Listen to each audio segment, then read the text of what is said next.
penerapan diseminasi budaya positif. Bersama saya nanti Bunda Sastari selaku calon guru penggerak angkatan 11.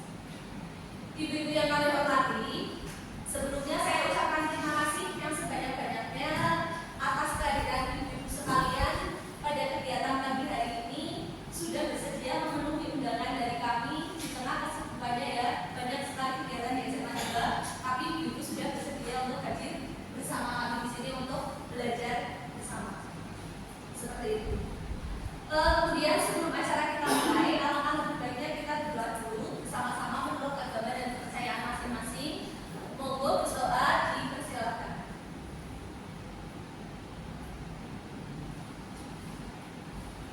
Sambut, terima kasih. Ibu-ibu, seperti yang sudah kita tahu, kita selaku sekolah penggerak di SMA Negeri 2 Purbalingga sudah 3 tahun ini menerapkan kurikulum Merdeka. Dan di kurikulum Merdeka itu kita tahu bahwa yang namanya penerapan budaya positif itu yang selalu digaung-gaungkan. Betul bukan? Iya. Nah, sebenarnya sudah beberapa kali juga Bapak Ibu sekalian itu pasti sudah pernah mengikuti acara yang hampir serupa mengenai sosialisasi budaya positif itu seperti apa. Nah, hari ini kita akan coba kembali lagi biar kita juga semakin paham sebenarnya penerapan budaya positif di sekolah itu seperti apa sih? Seperti itu. Oke, sebelumnya seperti yang kita tahu bahwa Bapak pendidikan kita Ki Hajar Dewantoro itu memiliki filosofi pendidikan bahwa yang namanya guru itu ibarat seperti seorang petani. Lalu murid itu berarti seperti apanya kalau guru seperti petani? Murid itu seperti tanaman, dia bisa tergantung kayak tanamannya itu apa jagung, apa padi. Lalu sawahnya itu berarti ibarat seperti apa? Iya, sekolah tempat kita belajar ini. Jadi yang namanya petani di sini tugasnya untuk apa? Tugasnya itu untuk menyemai bibit supaya memastikannya itu nanti bisa tumbuh dengan baik. Lalu tugasnya apa lagi? Dia menyiapkan lahan yang baik supaya bibit itu bisa tumbuh. Kalau padi ya nanti tumbuhnya tetap padi ya kan, jagungnya jadi jagung. Kalau jagung ya nanti tetap jagung. Sama seperti kita sebagai seorang guru, tugas kita itu apa sih? Menuntun tumbuhnya anak-anak kita sesuai dengan kodratnya, sesuai dengan potensinya. Kalau memang anaknya bisanya dalam hal olahraga, ya berarti kita coba kembangkan di bakatnya itu yang olahraga, karena memang sudah dari sananya seperti itu. Dan tugas kita seperti itu, tugas kita menyiapkan bagaimana sih membuat lingkungan sekolah yang nantinya bisa untuk anak-anak itu nyaman belajar, kemudian bisa nantinya anak itu merasa senang belajar di sekolah itu. Tugas kita itu, karena kita apa? Kita ibaratnya itu seperti petani, anak-anak itu seperti tanaman atau bibitnya, dan sekolah kita itu seperti sawah atau tempat bercocok tanamnya. Seperti itu. Nah, berdasarkan dari filosofi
menjadi orang yang diinginkan dan menghargai diri sendiri dengan nilai-nilai yang dipercaya. Tapi itu sulit, butuh waktu, bukan sulit tapi butuh waktu. Karena yang namanya budaya positif tidak mungkin, apalagi di sekolah kita yang besar, tidak mungkin baru 1 tahun kita disosialisasi kemudian anak-anak sudah bisa langsung melakukannya, itu enggak mungkin. Makanya namanya budaya pasti tumbuhnya lama, butuh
Tidak semua ya, sudah tahu semua ya.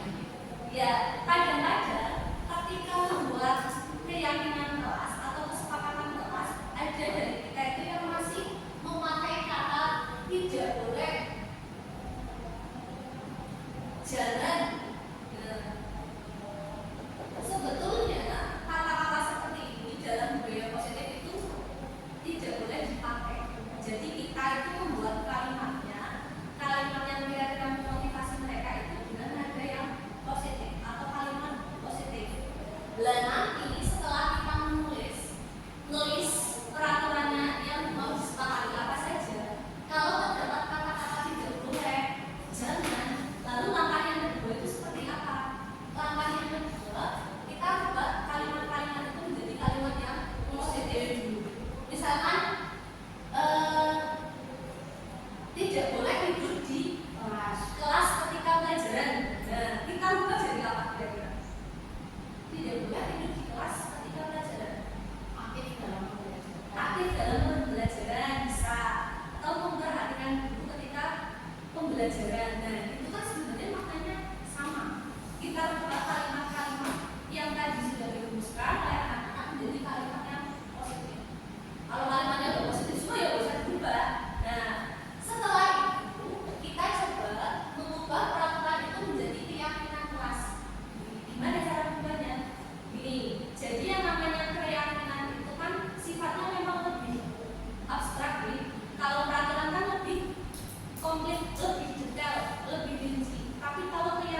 merasa bersalah. Atau yang ketiga, kita berusaha memposisikan diri sebagai seorang teman atau sebagai seorang pemantau dan manajer. Kalau dalam disiplin positif sebenarnya kita itu dituntutnya bisa melakukan yang posisi sebagai seorang manajer. Kira-kira posisi sebagai seorang manajer yang seperti apa? Mari kita lihat video berikut ini. Kita nonton video dulu.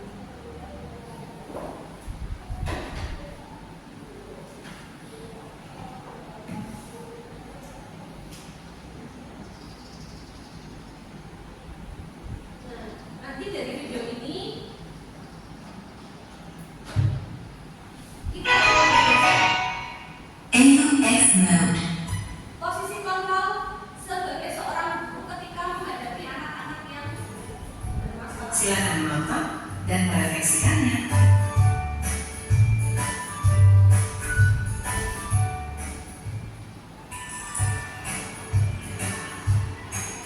Pagi anak-anak, silakan PR yang kemarin diberikan diletakkan di meja.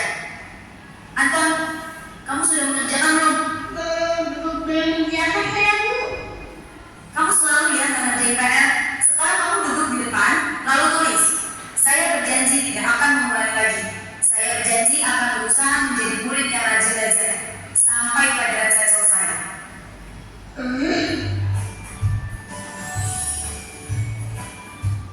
Nah, itu kira-kira posisi kontrol tadi yang pertama sebagai apa?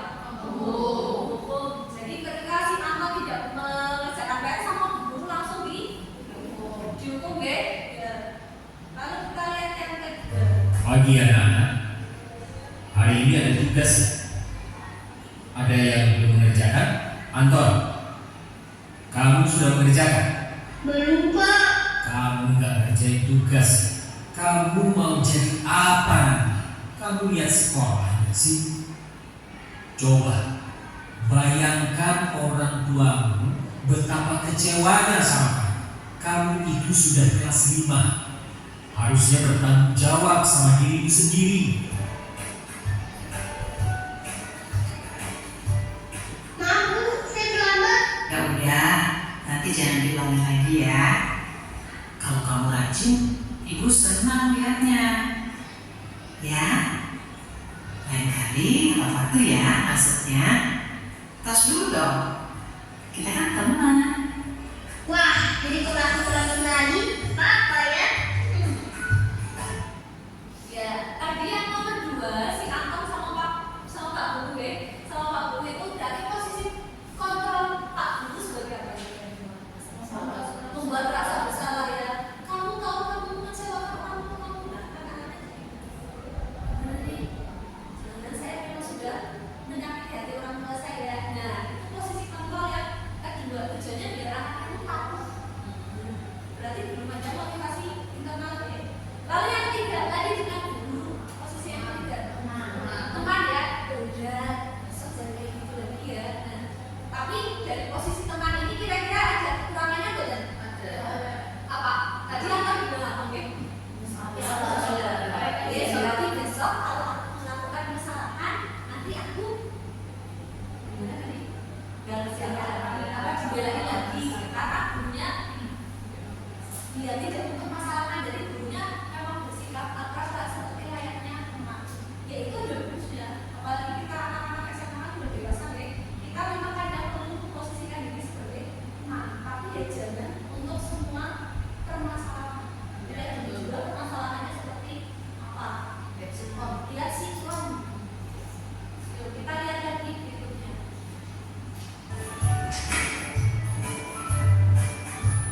Kamu kok nggak pakai baju olahraga? Bapak catat, kamu sudah 3 kali loh nggak ikut olahraga bulan ini. Iya, Pak. Udah 3 kali berarti saya dapat sanksi, Pak.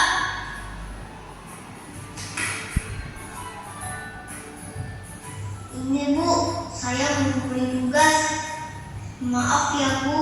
Saya terlambat mengumpulin tugas. Kenapa kamu terlambat mengumpulkan tugas? Iya, Bu. Saya kalau sore udah ibu jaga warung. Gak sempat mengumpulin tugas. Kira-kira kira-kira nih apa yang bisa kamu perbaiki supaya kamu bisa mengerjakan tugas tepat waktu. Coba, kapan biasanya kamu membantu ibu jualan? Setiap penuh sampai di malam-malam, Bu.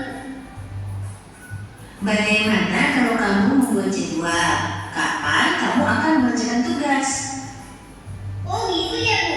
Saya coba deh, Bu. Terima kasih, Bu.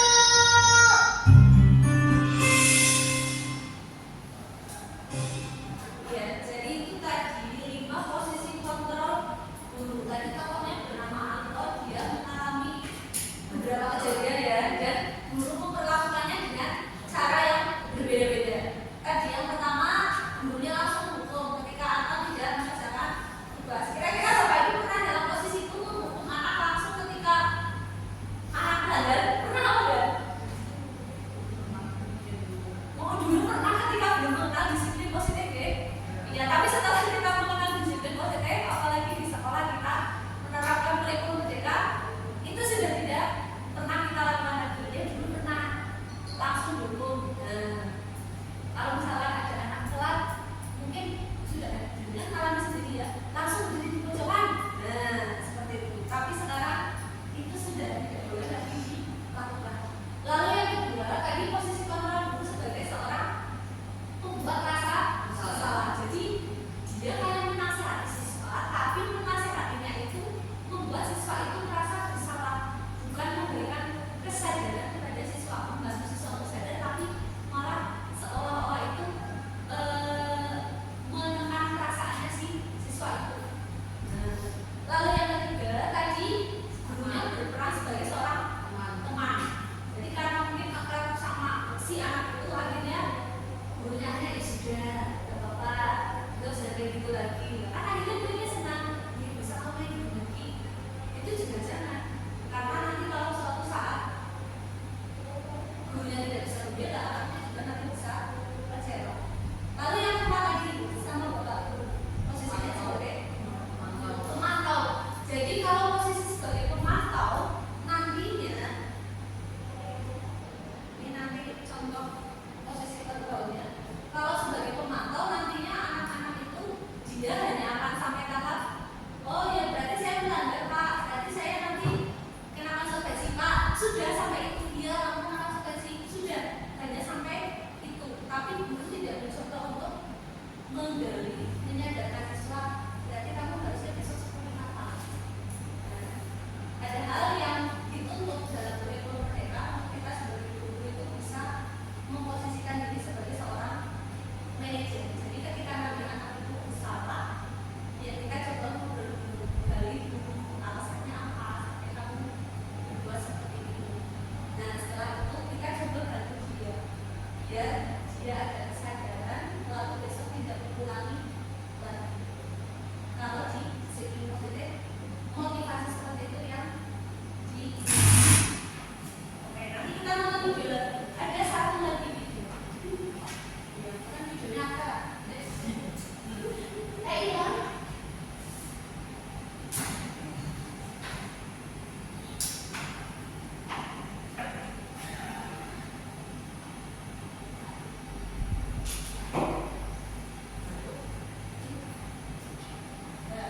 Ya, jadi kita coba lihat di sini mengenai 5 posisi kontrol seorang guru. Pertama sebagai seorang penghukum. Nah, seorang penghukum itu biasanya ini kalau sekolah zaman dulu deh, kalau istilah sekolah zaman VOC. Nah, kalau sekarang, kalau ibu sekarang itu istilahnya ibu-ibu didikan zaman ini kita milih gitu ya. Nah, itu ya. Kalau dulu kita tuh didikan VOC. Jadi ketika ada anak yang melanggar, otomatis langsung dihukum. Bisa hukuman itu secara fisik atau verbal, terutama biasanya itu fisik. Dan yang namanya hukuman itu kadang tidak nyambung dengan kesalahan yang kita buat. Misalnya kita tidak mengerjakan PR, disuruh berdiri di pojokan. Nah, itu kan sebenarnya tidak nyambung deh. Atau malah ada yang disuruh lari keliling lapangan 1 kali atau push up 5 kali. Ini ada seperti itu.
keempat, posisi kontrol sebagai seorang pemantau. Jadi di sini yang namanya memantau itu kita mengawasi orang itu biasanya ya sesuai dengan aturan-aturan yang ada.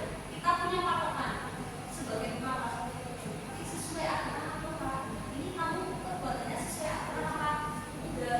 Kalau tidak sesuai aturan ya berarti kamu nanti kena konsekuensi. Nah, hanya sebatas itu. Ketika misalkan tadi akan terlambat ke sekolah, kamu berarti tadi telat itu sudah melanggar aturan apa enggak? Iya, itu udah berarti nanti kamu kena konsekuensi. Berarti konsekuensinya apa? Tapi tidak sampai kata itu, karena beliau adalah seorang pemantau. Nah, jadi di sini misalkan apa? Beliau coba peraturannya apa? Sanksi atau konsekuensinya apa? Sesuai dengan peraturan itu. Sudah, hanya sampai di sini. Tidak ada coba menggali lebih dalam lagi, membantu siswa. Kira-kira nanti biar berulang lagi seperti apa sih? Tidak. Nah, yang terakhir baru posisi kontrol sebagai seorang manajer. Ini yang diinginkan oleh kurikulum Merdeka dalam hal disiplin positif. Ini yang diinginkan oleh pendidikan kita, yaitu apa? Guru bisa berposisi sebagai seorang manajer dalam mendidik, menuntun murid-murid. Jadi di sini karena memang murid kita karakternya beda-beda, problematikanya juga beda-beda, kadang di rumah juga ada masalah apa yang beda-beda. Ketika memang anak itu kira-kira melanggar ya, coba kita cari tahu dulu ada apa. Setelah itu kita coba yakinkan ke mereka sudah melanggar keyakinan apa, lalu kita bantu. Berarti besok kamu harus bagaimana? Ini posisinya. Kira-kira bisa ya kita melakukan ini ya? Atau sepertinya malah sudah melakukannya. Lalu berikutnya mengenai restitusi. Jadi apa itu restitusi? Ketika ada anak kita berbuat salah, kita itu berusaha menciptakan kondisi bagi murid untuk memperbaiki kesalahan mereka. Ini sebenarnya hampir sama dengan posisi yang kasih manajer ya. Ketika kita sudah berada di posisi manajer, menangani siswa itu menggunakan yang namanya proses B3 restitusi. Nah, restitusi itu apa? Proses menciptakan kondisi bagi murid untuk memperbaiki kesalahan mereka sehingga nantinya mereka itu bisa kembali ke kelompok mereka dengan karakter yang lebih kuat. Nah, restitusi juga merupakan proses kolaboratif yang mengajarkan murid untuk mencari solusi atas masalah mereka, membantu murid untuk berpikir ingin menjadi orang yang seperti apa dan bagaimana mereka nantinya memperlakukan orang lain. Nah, lalu ciri-ciri restitusi sendiri apa? Ya, kita membantu murid untuk belajar dari kesalahan, lalu memperbaikinya seperti apa? Memperbaiki hubungan juga dengan orang lain yang mungkin bermasalah sama dia. Lalu menawarkan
Ini kalimat-kalimat yang bisa dipakai di Bapak Ibu. Nah, tidak ada manusia yang sempurna. Saya juga pernah melakukan kesalahan seperti ini. Kamu sudah merasa begitu dan lain sebagainya. Lalu kemudian kita ke tahap yang kedua. Kalau kita sudah dilindungi, lalu kita tanya, berarti kamu pasti punya alasan yang tetap balik tindakan kamu itu. Atau yang lain, kamu boleh mempertahankan sikap yang seperti itu, tapi coba ditambah sikap lain yang lebih bagus. Misalkan ada anak yang dulu karena mungkin dia dihindar dari dia, lalu ya wajar kamu berbuat salah, kamu boleh punya sikap seperti itu. Kamu kan ada hal yang lebih baik daripada dari kamu belum itu Anda. Kamu kan bisa dengan cara yang lebih baik ya. Itu berarti kita memvalidasi tindakan yang salah. Lalu yang terakhir, ketika nanti kita sudah sampai menuju itu, coba kita menanyakan keyakinannya. Dari hal yang kamu lakukan itu, kira-kira menilai keyakinan apa yang sudah kamu langgar. Kita punya kesepakatan dalam hal lalu yang tadi sudah kamu langgar seperti itu. Itu contoh tahapan segitiga restitusi. Intinya ketika ada anak berbuat sesuatu, jangan langsung dukung, jangan langsung menyalahkan. Tanya dulu kenapa dia sampai berbuat seperti itu.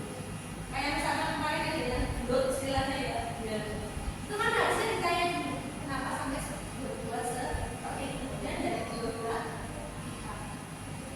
Oke, kita lihat satu video lagi. Video contoh praktek segitiga restitusi.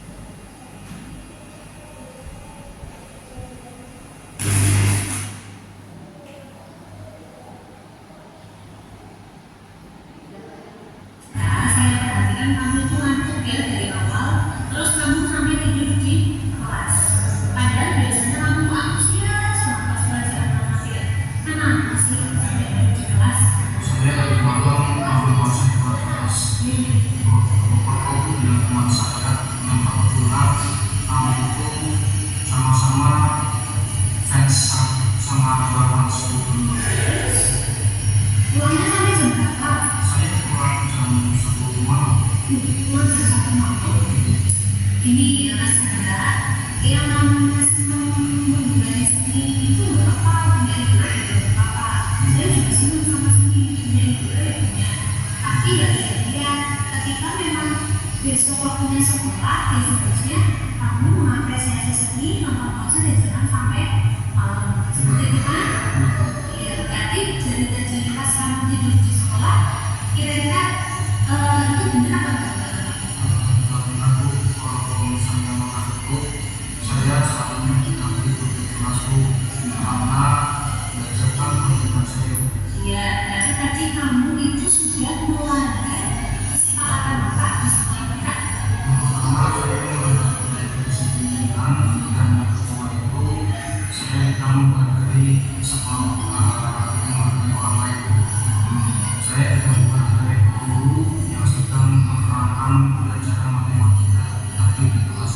Iya, terus kira-kira ke depannya apa yang bisa kamu lakukan untuk memperbaiki kesalahan kamu? Yang bisa saya lakukan yaitu saya tidak akan menonton konser sampai larut malam, dan kalaupun saya ngantuk saya akan minta izin ke guru untuk cuci muka agar tidak tidur di kelas. Nah, besok jangan diulangi ya. Ya udah, yang semangat lagi belajar ya. Karena kembali ke kelas ya. Ya, itu contoh segitiga restitusi. Jadi di situ tadi ada murid yang tidur di kelas ngantuk. Nah, itu ceritanya lagi belajar matematika ngantuk ya, dan matematika. Lalu sama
tidur lagi pelajaran ketika guru sedang itu contoh segitiga restitusi. Tapi namanya segitiga restitusi namanya memang tidak berlaku untuk sesuatu kasus yang memang besar ya beda ya.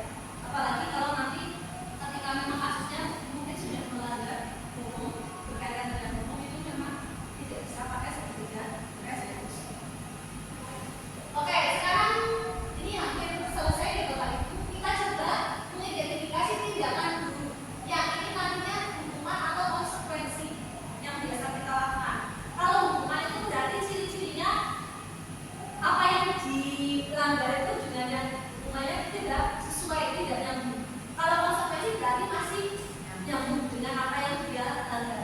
Oke, yang pertama, mencatat 100 kali dalam buku. Saya tidak akan terlambat lagi karena terlambat ke sekolah ini hukuman atau konsekuensi? Hukuman ya, ya karena tidak nyambung yang telah suruh mencatat 100 kali. Lalu lari mengelilingi lapangan basket 2 kali karena terlambat dan di sekolah. Ini juga hukuman karena ini terkait dengan fisik dan tidak nyambung untuk terlambat atau malah lari. Yang ketiga, murid diminta push up 15 kali karena tidak memakai masker. Ini juga hukuman karena menyangkut fisik dan tidak nyambung dengan tadi yang dilanggar. Lalu menggantikan kertas tugas teman yang telah dicoret-coret. Ya, karena tadi kamu melanggar kertasnya temannya, kamu ganti lagi. Ya beli buku apa sama-sama, kamu tidak merusak lingkungannya, itu sesuai dengan apa yang dia lakukan. Namanya konsekuensi. Lalu membersihkan tumpahan air di meja tulis karena tersenggol pada saat pelajaran. Konsekuensi. Jadi terus lu kamu menumpahkan air itu dari lapangan. Dan tinggal minta siswa membersihkan karena kalau mas mbak ini nanti dibersihkan tumpahannya. Itu konsekuensi dari karena dia melanggar. Lalu yang keenam, meminta murid tidak mengenakan sepatu seharian di sekolah karena tidak mengenakan sepatu di kampus. Jadi seperti sekolah kita ini pakainya sepatu berkami. Kira-kira hukuman atau konsekuensi? Hukuman atau konsekuensi? Ya hukuman ya, ya hukuman. Nah, karena tidak memakai sepatu hitam, terus seharian namanya tidak memakai sepatu. Lalu yang terakhir, lari mengelilingi lapangan basket 2 kali karena terlambat 10 menit untuk pelajaran PJO. Ya, karena di sini ada pelajaran PJO, ada PJO masih nyambung ya dengan spesifik seperti ini konsekuensi. Jadi jawaban ibu betul semua. Teman. Oke, lalu yang terakhir dari yang sudah tadi kita ulas sejak awal, ada beberapa miskonsepsi mengenai budaya positif. Yang pertama, penerapan budaya positif tidak ada aturan atau konsekuensi. Tetap ada aturan di Bapak Ibu, tetap ada aturan Mbak? Ya tetap ada aturan, bukan berarti terus karena kita menanamkan budaya positif, kalau ada masalah budaya suasana tetap meskipun kita menasehati, tetap ada konsekuensinya. Apalagi ketika nanti anaknya sudah berkali-kali melanggar, pasti ada tahapan lagi yang lebih tinggi. Dia mungkin membuat surat pernyataan, surat perjanjian, atau tetap ada konsekuensi atau aturan. Jadi bukan berarti karena budaya positif anak-anak bebas, tidak ada. Nah, tidak ada konsekuensinya. Lalu yang kedua, membuat keyakinan kelas yang dinampilkan di kelas itu sudah cukup, tidak perlu ada tindak lanjut atau tidak perlu ada konsekuensi. Kira-kira dengan menempel di keyakinan kelas yang sudah kita buat itu sudah cukup apa? Tidak perlu ada tindakan lagi? Perlu. Tetap perlu ya? Iya. Nah.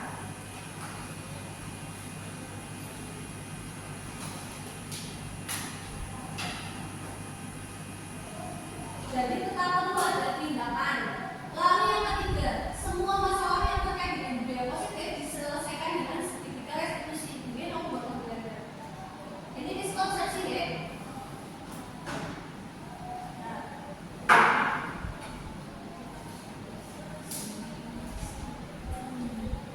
Nah ini terkait dengan yang tadi. Memang kalau untuk aturan-aturan yang berlaku sehari-hari terkait dengan kesopanan, disiplin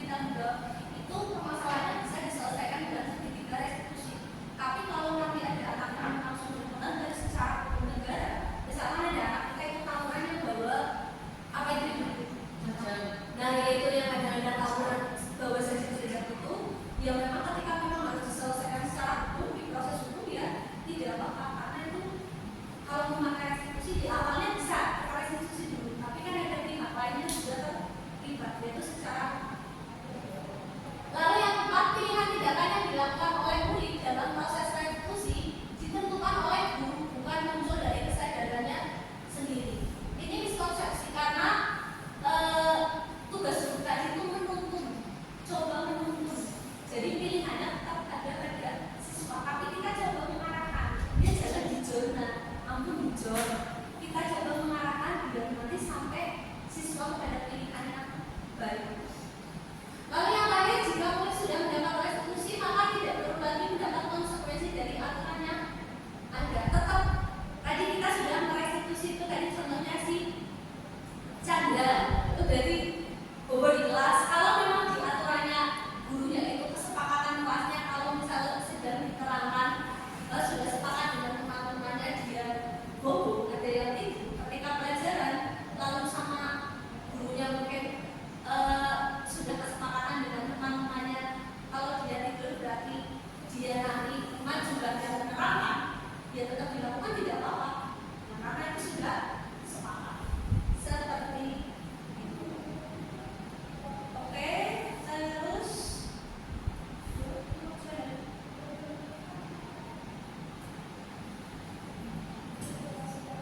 oke, berarti untuk kegiatan ini kita sudah selesai. Mungkin dari ibu-ibu ada yang perlu disampaikan, ada yang mau didiskusikan, ditanyakan sebelum nanti saya minta satu orang mungkin berefleksi.